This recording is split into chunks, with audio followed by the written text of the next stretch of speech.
మన భారతీయ సంస్కృతిలో పండుగలు చాలా విశిష్టమైనవి. ఆ పండుగలు మనకు ఎన్నో సందేశాలనిస్తుంది. మన యొక్క ఆధ్యాత్మిక చైతన్యానికి శ్రీకారం చుడుతుంది. కుటుంబ బంధాన్ని బలపరుస్తుంది. ప్రకృతిని సంరక్షిస్తుంది. ఇలాంటివి ఎన్నో గుణాలు కలిగి ఉన్నాయి పండుగలు. అందుకే పండుగలో ఉన్న విశిష్టతలేంటో, ఒక్కొక్క పండుగ గురించి, ఆ పండుగ మనకిచ్చే జ్ఞాన సందేశం ఏంటో తెలుసుకుందాం నేటి మహర్షి టాక్స్ లో. నవరాత్రులు శక్తి ఆరాధనను సూచిస్తాయి. దుర్గా, లక్ష్మి, సరస్వతి వీరు శక్తి, సంపద, జ్ఞానానికి ప్రతీక అయిన దైవాలు. మనలోని దుర్గుణాలే అత్యంత ప్రమాదకరమని ఈ నవరాత్రి సూచిస్తుంది. అందువల్ల ఈ నవరాత్రులను ఆరాధించడం ద్వారా మనలోని దుర్గుణాలను రూపుమాపుకోవాలని సందేశం ఇస్తుంది నవరాత్రులు. ఇక దీపావళి.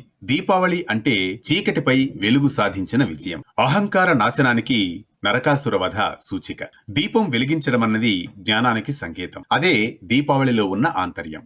ప్రకృతి పట్ల కృతజ్ఞత కలిగి ఉండమంటుంది సంక్రాంతి. సూర్యుడు ఉత్తరాయణంలో ప్రవేశిస్తాడు. రైతు కష్టానికి గౌరవం లభిస్తుంది.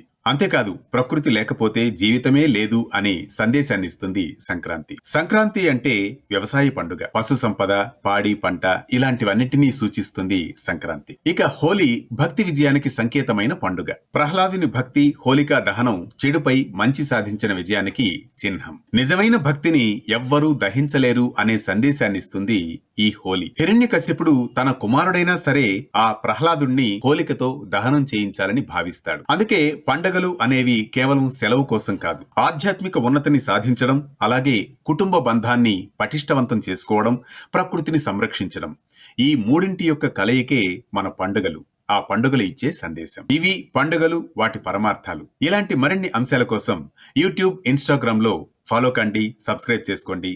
మహర్షి టాక్స్, మీ ఆర్కే కొత్తకోటతో.